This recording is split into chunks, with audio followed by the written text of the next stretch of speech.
হোসাইন আনি আপনি জানতে চেয়েছেন ইসলামে কৃত্রিম দাঁত লাগানোর বিধান কি। গোলাম সারওয়ার জানতে চেয়েছেন ছোট বাচ্চার মুখে ভাতের অনুষ্ঠান করা কি জায়েজ আছে। নাজমুল হাসান জানতে চেয়েছেন দেনমোহরের টাকা বিয়ের প্রথম রাতেই পরিশোধ করা বাধ্যতামূলক কিনা। না। এরপরে রুবাইয়া রোমানা আপনি জানতে চেয়েছেন ডান পাশে নাকের ফুল পড়লে কি সমস্যা হবে। সুমাইয়া হাসান জানতে চেয়েছেন কখন দোয়া করলে আল্লাহ তাআলা ফিরিয়ে দেন না। মনসুর আলী আপনি জানতে চেয়েছেন মাথার চুল কালার করা যাবে কি। চলে যাচ্ছে আমরা সরাসরি প্রশ্নোত্তরে আপনাদের। সর্বপ্রথম যে প্রশ্নটি আমি দেখতে পাই এটি থেকে আপনি জানতে চেয়েছেন আমাদের দেশে বিবাহ অনুষ্ঠানে গায়ে হলুদ দেওয়া এবং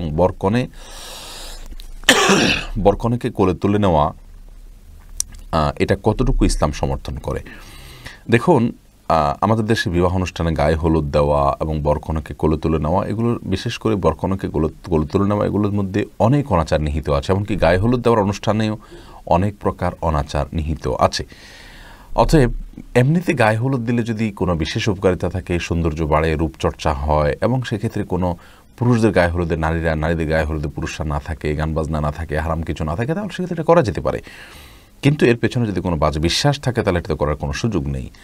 আর বরকনেকে একে অন্যকে কোলে তুলে নিয়ে করা, যেমন নতুন বধূকে নববধূকে শ্বশুরবাড়ির কোনো পুরুষরা যদি কোলে তোলে, অথবা আপনার বরকে যদি কোনো মহিলারা কোলে তোলে, সেটা হারাম। আর যদি পুরুষকে তার শ্বশুরবাড়ির পুরুষরা মহিলাকে তার মহিলারা কোলে তুলে নেয়, তাহলে সেক্ষেত্রে সেটাকে হারাম বলা কোনো কারণ। এটা আঞ্চলিক একটা সংস্কৃতি, আর আঞ্চলিক সংস্কৃতি ইসলামের সাথে কোনো কিছুর সাথে সাংঘর্ষিক না হলে সেটাতে কোনো অসুবিধা নেই।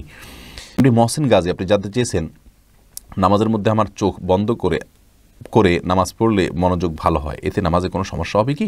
ভাই মহসিন গাজী, এই বিষয়ে আমাদের একটা ভিডিও আমরা আমাদের পেজে দিয়েছি, এবং আপনার এ বিষয়ে আমাদের ইউটিউব চ্যানেলও আপনি ভিডিও পাবেন। সেখানে আমরা চোখ বন্ধ করে সালাতের নামাজের বিধান উল্লেখ করেছি। মৌলিকভাবে মনে রাখতে হবে যে আপনার সালাতের মধ্যে চোখ বন্ধ করা এই জিনিসটা, সালাতের মধ্যে চোখ বন্ধ করে রাখাটা ইসলামের শরীয়তের দৃষ্টিকোণ থেকে প্রাথমিকভাবে সাধারণ অবস্থাতে এটা প্রশংসনীয় কোনো কাজ নয়। বরং একজন ঈমানদার সালাতের মধ্যে চোখ খোলা রেখে সালাত আদায় করবেন। হ্যাঁ, কখনও তার মনোযোগ সৃষ্টি করার জন্য বিশেষ পরিস্থিতিতে তিনি যদি চোখ বন্ধ করেন তাহলে ঠিক আছে, তাতে কোনো অসুবিধা নেই। এরপরে মোহাম্মদ মনির হোসেন জানতে চেয়েছেন স্ত্রীকে স্বর্ণ দিলে সেটা দেনমোহর টাকার অন্তর্ভুক্ত হবে কিনা। জি, অবশ্যই হতে পারে। আপনি স্ত্রীকে যদি স্বর্ণ দেন তাহলে সেটাকে আপনি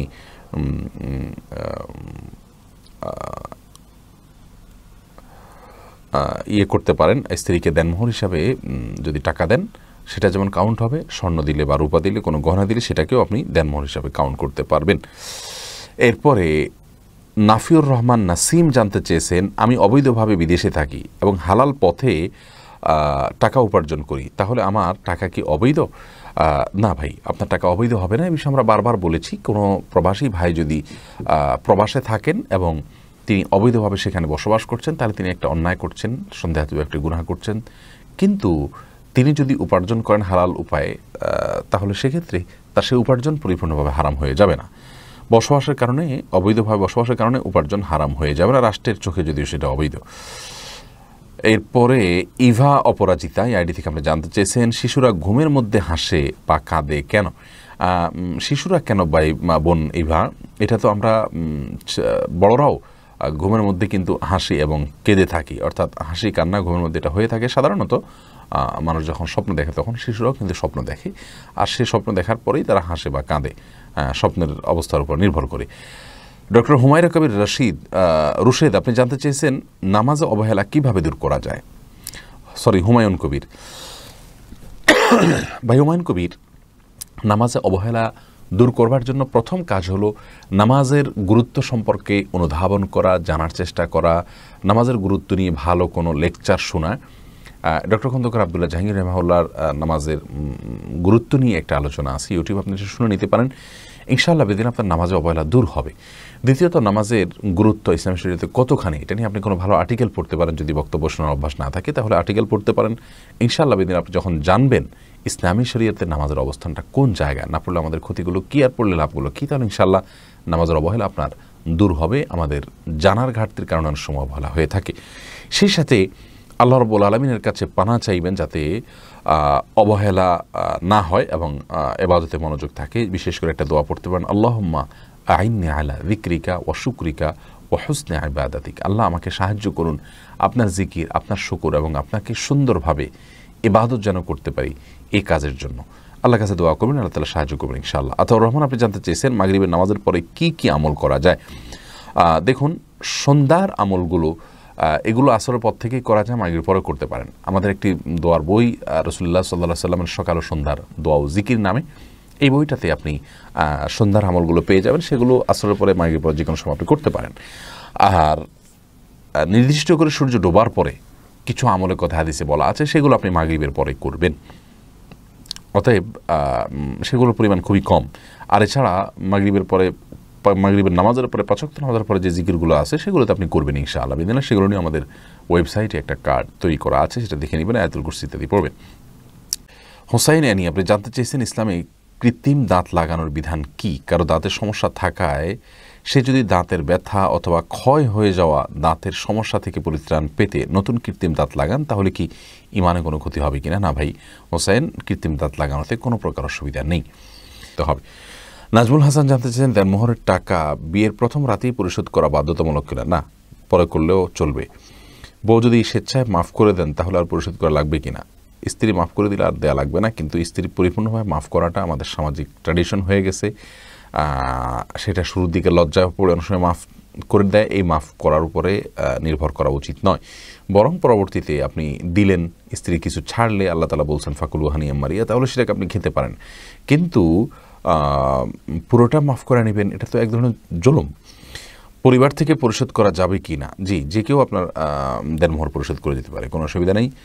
রুবাইয়া রোমানা, আপনি জানতে চেয়েছেন ডান পাশে নাকের ফুল পড়লে কি সমস্যা হবে? কোনো অসুবিধা নেই। ডান পাশে বাম পাশে আপনি নাকের ফুল কোন পাশে পড়বেন এটা সম্পূর্ণ আপনার ব্যাপার, কোনো অসুবিধা নেই। তবে যদি ডান বাম দুইটাতেই ব্যবহার করার মতো অপশন থাকবে তাহলে সেক্ষেত্রে ডানকে আল্লাহ তাআলা পছন্দ করেন, আগে ডান দিয়ে শুরু করাটাকে আল্লাহ তাআলা পছন্দ করেন। গোলাম সারওয়ার জানতে চেয়েছেন ছোট বাচ্চার মুখে ভাতের অনুষ্ঠান করা কি জায়েজ আছে? ভাই গোলাম সারওয়ার, আসলে ভাতের অনুষ্ঠানের বিশেষ প্রক্রিয়াটা কি আমার জানা নেই। তবে বিভিন্ন অঞ্চলে বিভিন্ন রকম সংস্কৃতি থাকে, সে সংস্কৃতি ইসলামী শরিয়া নাজায়েজ মনে করে না, যদি সেটাকে সওয়াবের কাজ মনে করে না করে এবং সেটার সাথে ইসলামের কোনো বিধিবিধানের সংঘর্ষ না হয়। সুমাইয়া হাসান জানতে চেয়েছেন কখন দোয়া করলে আল্লাহ তাআলা ফিরিয়ে দেন না? বোন সুমাইয়া, দোয়ার সম্পর্কে আমাদের একটা বিস্তারিত ভিডিও আছে আমাদের পেজে, আপনি যদি সেটা দেখে নেন ইনশাআল্লাহ দোয়া সম্পর্কে আপনার বিস্তারিত ধারণা হয়ে যাবে। দোয়ার স্থান, কাল, পাত্র ও সময়, স্থান, কাল, পাত্র, এরকম একটা ভিডিও আমাদের ইউটিউব চ্যানেল আসুন্নাহ ফাউন্ডেশন নামে সেখানে আছে, আমাদের পেজে আছে, আপনি সেখানে সার্চ করলে পাবেন। অতএব দোয়ার কবুলের জন্য সবচেয়ে উত্তম সময় হলো সিজদার সময়টা, সিজদায় যখন যাবেন তখন, বিশেষ করে নফল নামাজে, এবং আপনি শেষ রাতের শেষ প্রহরে দোয়া করবেন, সেটা দোয়া কবুলের জন্য উত্তম সময়, এবং শুক্রবার সন্ধ্যার সময় দোয়া কবুলের জন্য উত্তম সময়। এমনি মনসুর আলী, আপনি জানতে চেয়েছেন মাথার চুল কালার করা যাবে কি? ভাই মনসুর, মাথার চুল এটা কালার করা যাবে। নবী সাল্লাল্লাহু আলাইহি সাল্লাম বলেছেন যদি আমাদের চুল দাড়িগুলো সাদা হয়ে যায় তাহলে সেগুলোকে আমরা যেন ভিন্ন রঙে রূপান্তর করি, কিন্তু ওয়াজান্নিবু সাওয়াদ, তিনি আরও বলেছেন যে কালো কালার থেকে তোমরা বেঁচে থাকবে। তার মানে কালো ছাড়া অন্য যে কোনো রঙে রঙিন করতে পারেন, তবে যে রঙে রঙিন করবেন সেটা যেন ন্যাচারাল রঙ হয়, সেটা যেন আলাদা কোনো আবরণ সৃষ্টি না করে আমাদের চুল বা দাড়ির উপরে। এই বিষয়টি আমাদেরকে মূলত খেয়াল করতে হবে, ব্যাস, তাহলে সেক্ষেত্রে চলবে, অন্য কোনো আর বিষয় খেয়াল না করলেও চলবে।